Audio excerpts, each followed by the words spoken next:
In a world where trust in law enforcement can be shaky, there are tales that reignite our belief in justice. But what compels a police officer to defy the odds and expose corruption within their own ranks? Join us as we delve into the unheard accounts of those who bravely opted for duty over silence when confronted with corruption. Let's dive into a wild story that kicked off on November 13th, 2016. It all started with a series of frantic 911 calls flooding in from Montmorency County, Michigan. Reports were coming in about a pickup truck weaving dangerously through the streets. Deputy Zachary Harrison was dispatched to handle the situation. But when he arrived, he was in for a surprise. The driver wasn't just any reckless individual. It was none other than Lieutenant Brian Filipiak from the Watson County Sheriff's Office. Intrigued? Let's see how this unexpected scenario plays out. Can I see your license, registration, proof of insurance?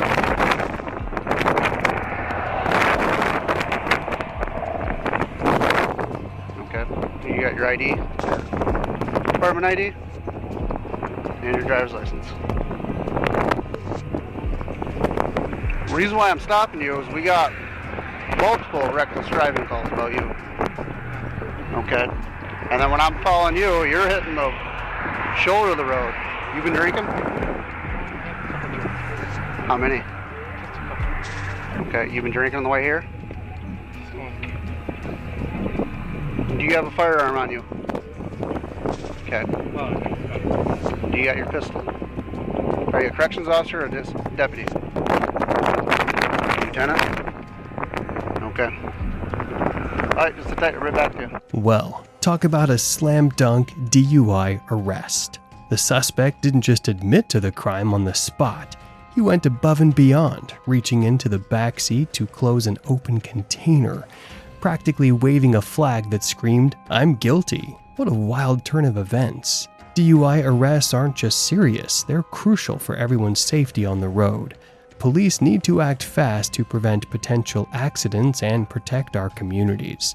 With evidence this clear, the legal system must lay down the law hard to deter future violations and keep us all safe. I'm going to have you step out of the car. I'm going to do some field sobriety test for you.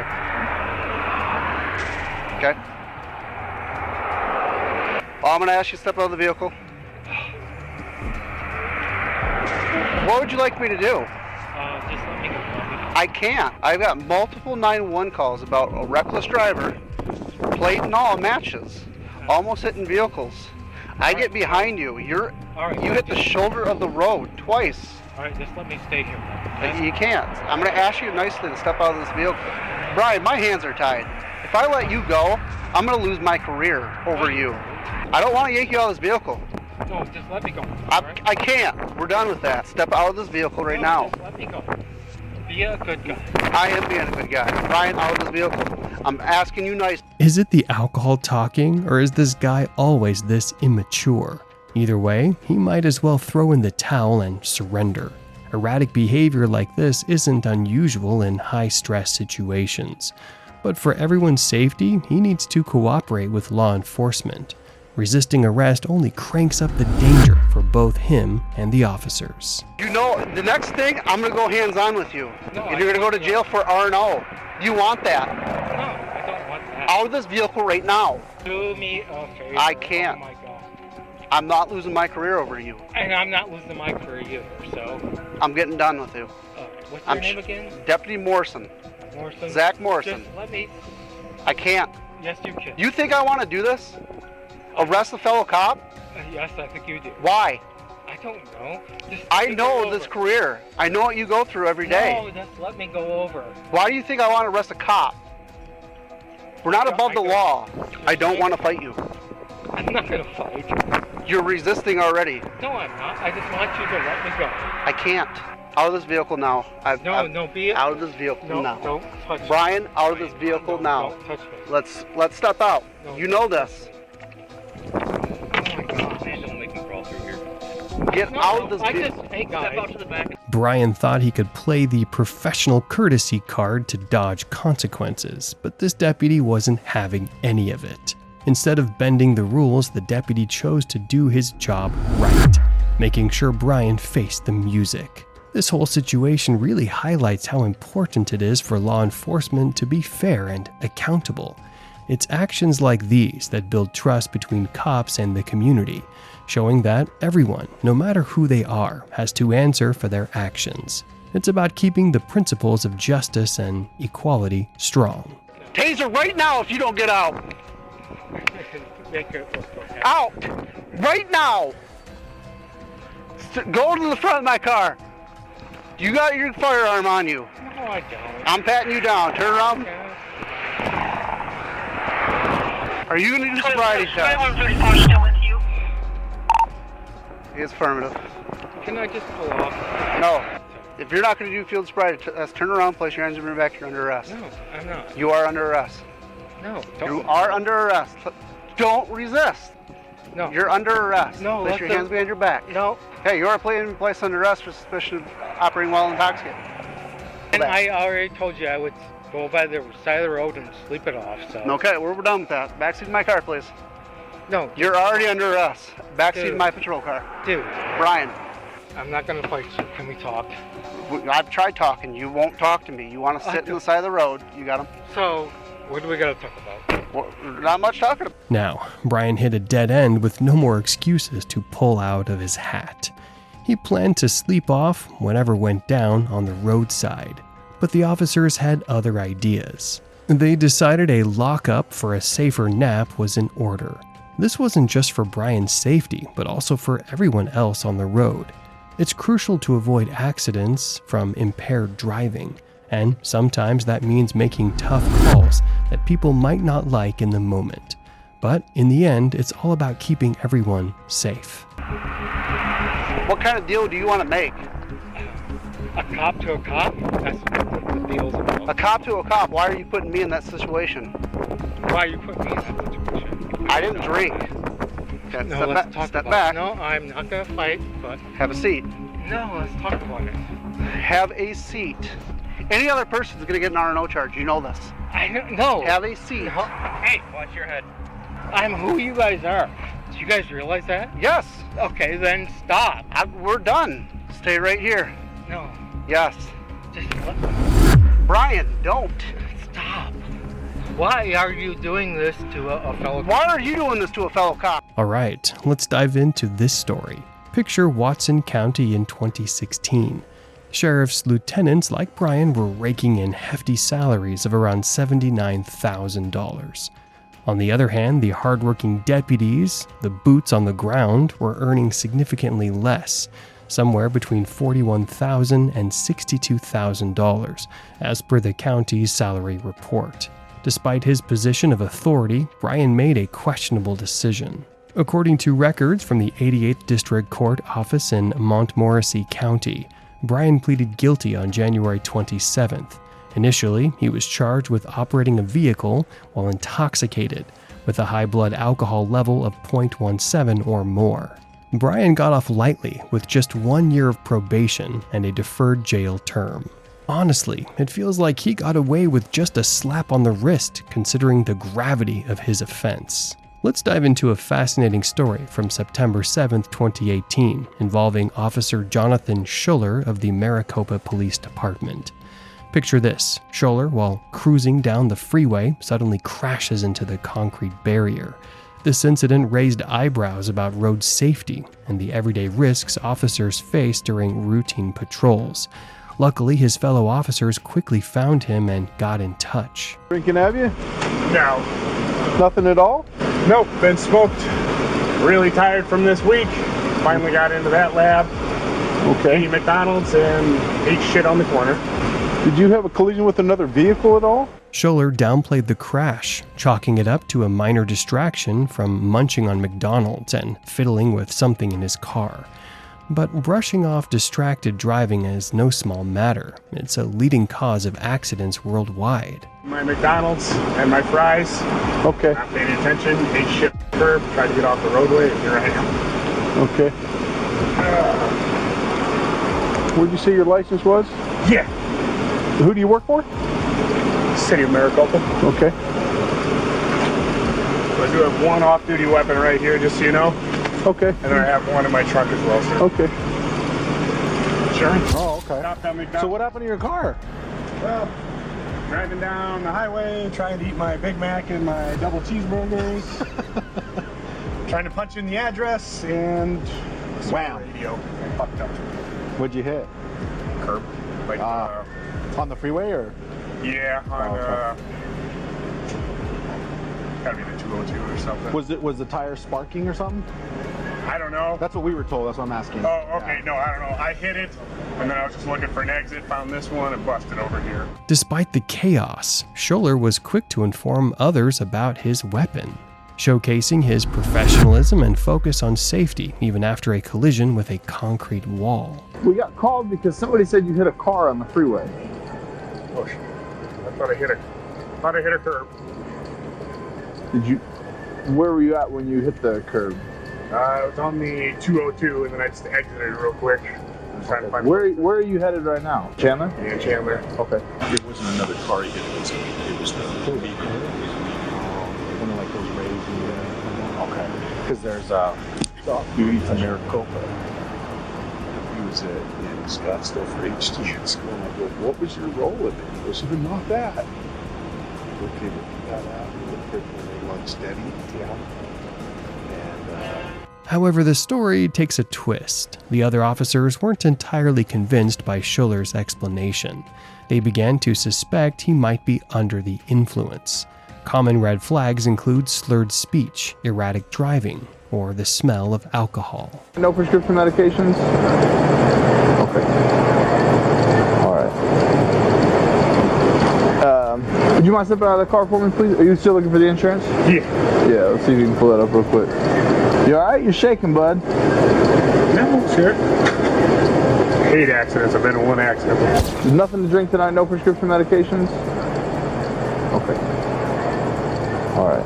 Schuller adamantly declared he wasn't on any medications, a statement that can significantly impact the course of a police investigation, especially in cases involving potential DUI or medical emergencies. Nothing to drink?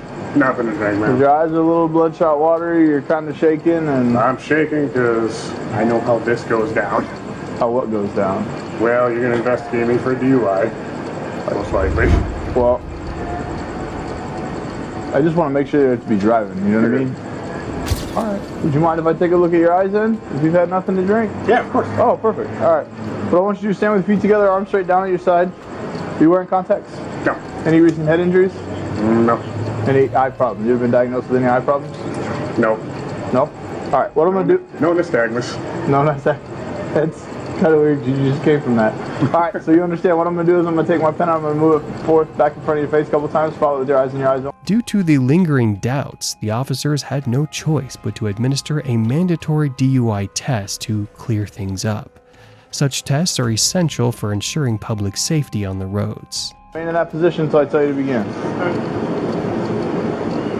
Can you touch heel to toe? You need a minute? I'm nervous as hell. Not gonna lie. All right, go ahead and begin.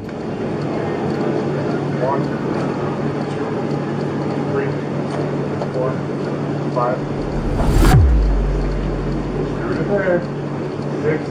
By now, Schuller was visibly nervous, heightening the suspicion of a DUI.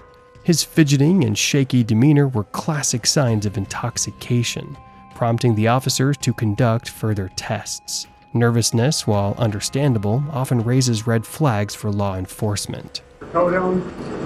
You took hydrocodone? Yeah. When? Today for my elbow surgery. When was that? Like 4 hours ago.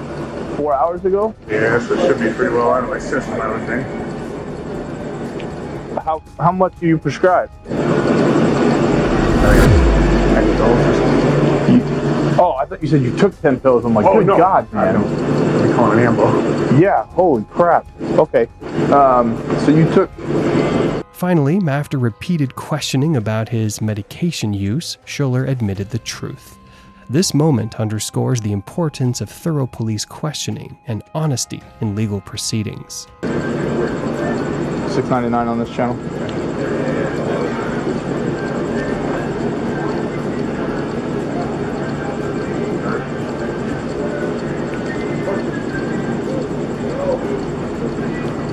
start my way, please.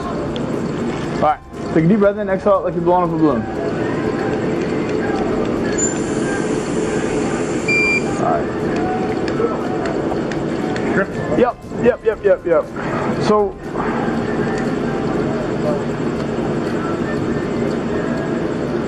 just writing it down before I forget it, that's all. So let me ask you this. Are you nervous more so because of the prescription medications you took? No, except for taking them before. It was just I honestly got lost. And then I need my McDonald's to get home. Schuller's nervous body language spoke volumes, betraying his attempts to hide the truth. Despite his explanations, the officer remained skeptical and decided to conduct additional tests, continuing their interrogation to uncover the full story. What have you taken today? Prescription ibuprofen, prescription hydrocodone, acetaminophen or whatever it is. Hydrocodone. Mm-hmm. Anything else? How long ago did you take the hydrocodone? Probably an hour before I went to HGN. I had HGN, I don't know if I told you that, but I went to HGN class in PCSO tonight. The 000s was kind of what we expected. I think with everything else, that you may have either taken more than you were prescribed of the oxy, or you took it too soon to be driving safely in a vehicle. All right? So at this point, you are under arrest for DUI. All right? Okay. I need you to put your hands behind your back for me, please. Okay. It's my left. Is that going to cause you any discomfort? No, you're good. Okay. The left one is with the sad. That's sweet. Yeah.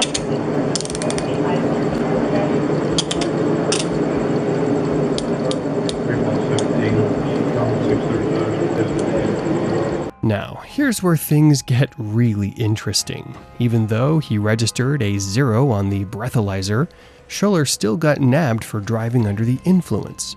Turns out it wasn't booze, but a cocktail of medications that messed with his ability to drive safely. The twist is a stark reminder. Always know how your prescription meds might affect you on the road. Any other gear that you need? It's all your radio. Yep, all of my SWAT gear and all of that actually is in my, so we're talking rifle mags, flashbangs. You have flashbangs in your car? Some gas, stuff like this. We've got to roll at any point. So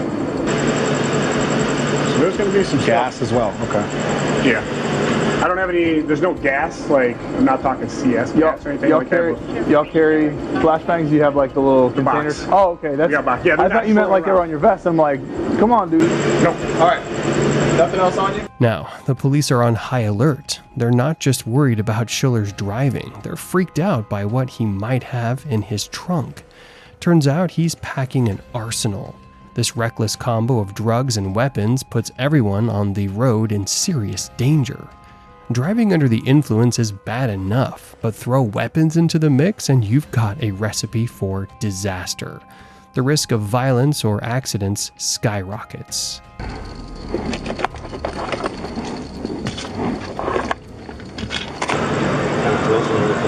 I just saw him and I just thought, since it's pertinent to that, I'll let him, get on myself.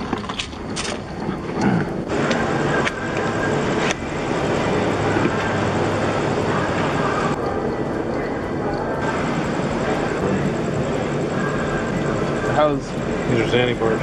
Yeah. Well, that's the same thing, but there's two different pills.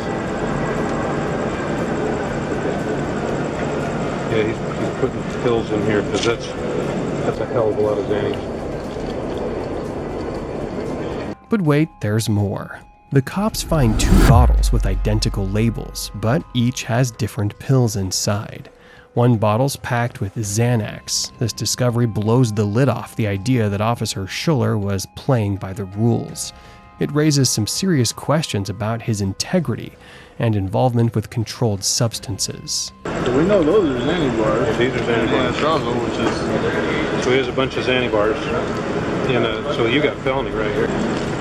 Well, that's fun. Lucky you, right? Lucky you. I don't do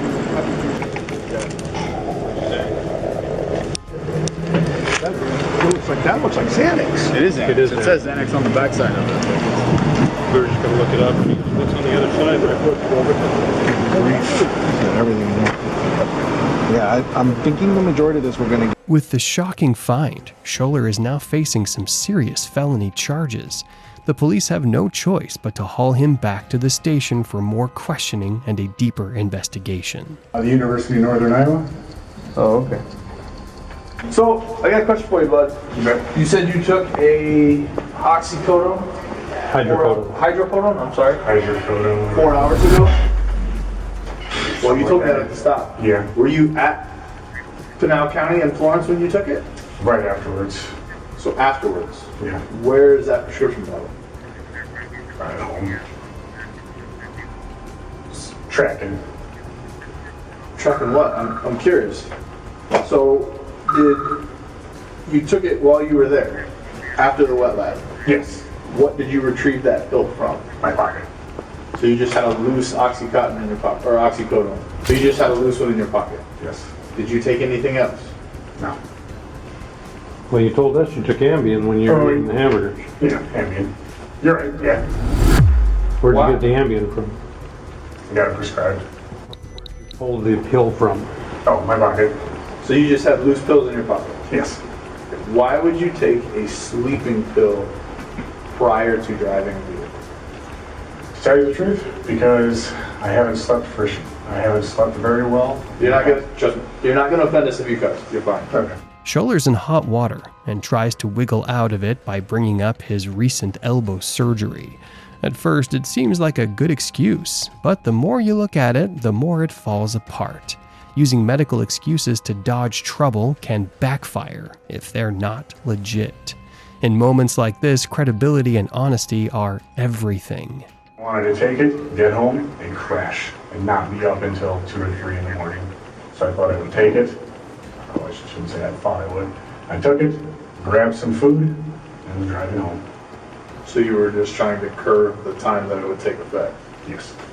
You didn't think that was a bad idea, getting behind the wheel after taking that stuff? I honestly, with my body weight stuff, no. So that's fine. The problem is, in your car, we found the 2 anastrozole bottles, but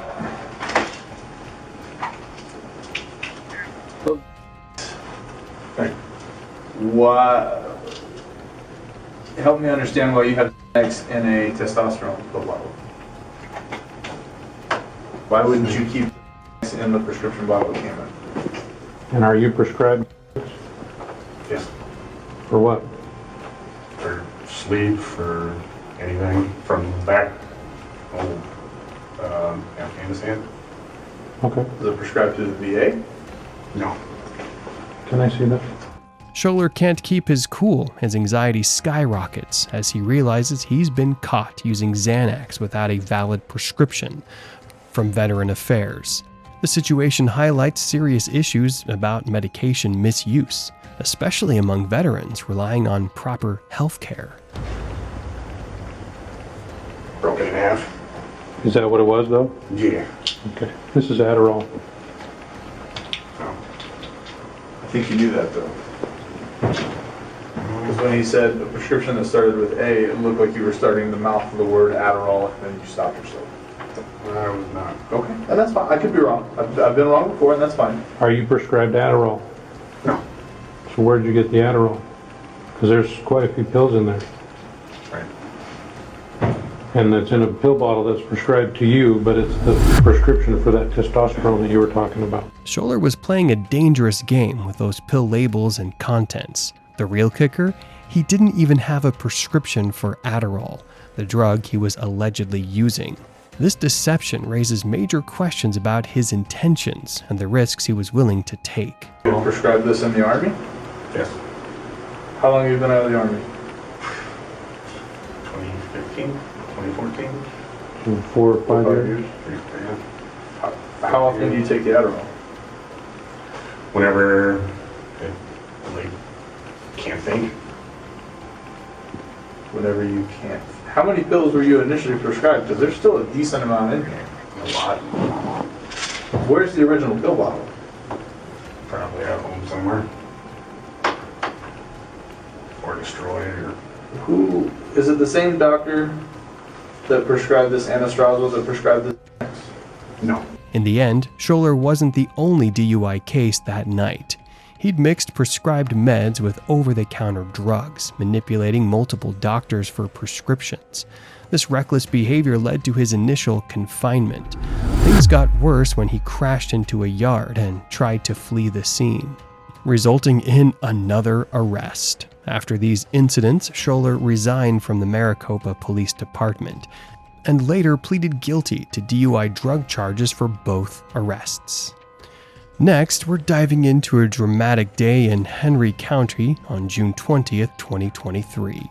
Picture this: a dedicated police officer is cruising through his usual patrol when, out of nowhere, he spots a car zipping by at a jaw-dropping 96 miles per hour in a 35 mile per hour zone. Talk about a speed demon. Naturally, he decides to pull over the reckless driver. But here's where things get interesting. As the officer approaches the car, he realizes this isn't your average traffic stop. What unfolds next is a story of integrity and courage that goes beyond just speeding. Curious? Keep watching. Really?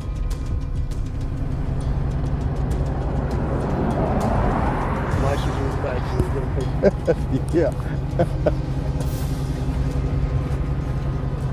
Surprise, the speeder is none other than Henry County Sheriff Chief Deputy Michael Yarub. The chief hands over his license just like any other driver. Our officer, now back in his cruiser, dials up a friend and starts recounting the wild turn of events.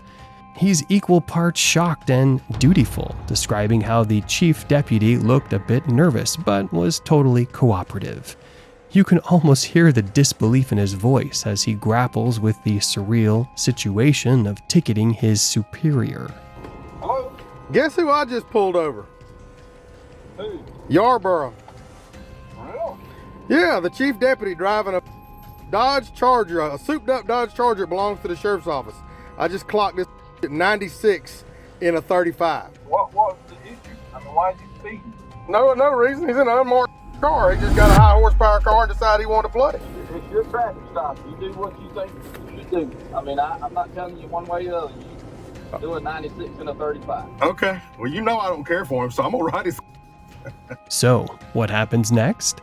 The officer, staying true to his duty, writes up a speeding ticket and hands it over to the chief. Remarkably, Chief Deputy Yarub owns up to his mistake without a fuss.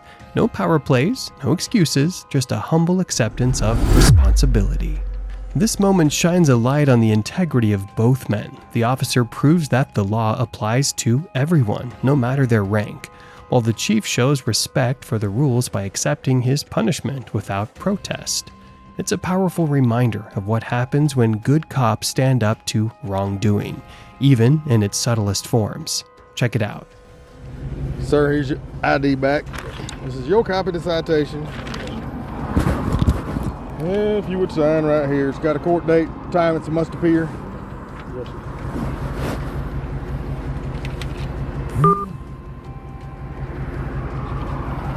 Please slow down and have a safe day. Yes, and the plot thickens. Following this incident, Officer Yarub faced serious repercussions. He was suspended for 40 hours without pay, a stern reminder that even those who uphold the law aren't above it. This suspension underscores the commitment to accountability within the police force, sending a clear message that misconduct won't be tolerated. Now that's a story worth telling. Let's dive into the dramatic events involving Sergeant James on June 24, 2022. While on duty, he noticed a car swerving dangerously between lanes. Concerned for everyone's safety, he decided to pull the car over. As he approached the driver, what unfolded next was completely unexpected and unraveled a much deeper issue. How are you doing well in yourself? I'm doing all right. What's your hurry? You're very recklessly from the city all the way here, man. In and out of traffic, not using turn signal. Man, I watched you. It took me this long to catch up to you. I'm sorry. You were 70 plus. I didn't think I was that bad. I checked you at 65. I'm sorry. What's your hurry? I gotta get my medication. You gonna try to kill people over medication? No, well, it helps with my anxiety. If that car in front of you would have slammed on brakes, you would have caused a wreck right here. Just as Sergeant James finished lecturing the driver and returned to his car to write a ticket, Sheriff Henderson suddenly appeared and approached the driver. This unexpected move enraged the sergeant, sparking a heated altercation between the two officers right there in front of everyone. The situation quickly escalated, grabbing the attention of stunned bystanders as voices rose and tensions flared. All right, watch coming through town like that, man. Oh, yeah, Traffic's heavy, okay? All right, be careful. Sir, got a question. Yes, what come on, man. Inside the city or out here? Just right here. Okay. Go pull the video at Valero. You get on my traffic stop again, I will arrest you. Yeah, I'll arrest you right now. Do it, buddy. And we're going to do it. Charges against your income. Do it, Ode. Go for it. Do it. There's cameras at Valero and there's cameras at Napa that see you pulled out. Shut your mouth. You don't talk to me like that. I'm not your boy. Talk to you, fuck. You a boy. Thank you. Thank you, sir. Everybody. Thank you. Thank you. Count 3 and 2. Stand check. Untold. Motherfucker. It's really disheartening to see law enforcement officers clashing like this. In the aftermath, the High West Police Department issued an apology, assuring everyone that the two agencies involved are still working together harmoniously. But here's the kicker. Despite the public spectacle, no internal investigation has been launched. Both officers remain on duty without any restrictions. It's troubling that personal issues are allowed to interfere with their professional conduct. You'd expect some consequences or at least a thorough review to prevent this from happening again. Instead, it feels like everything is being swept under the rug, raising serious questions about accountability and the standards within these agencies. Now, what do you think of these cases? Leave your thoughts in the comments below, and don't forget to like this video and subscribe to our channel if you haven't already. Thanks for watching, and we'll see you soon.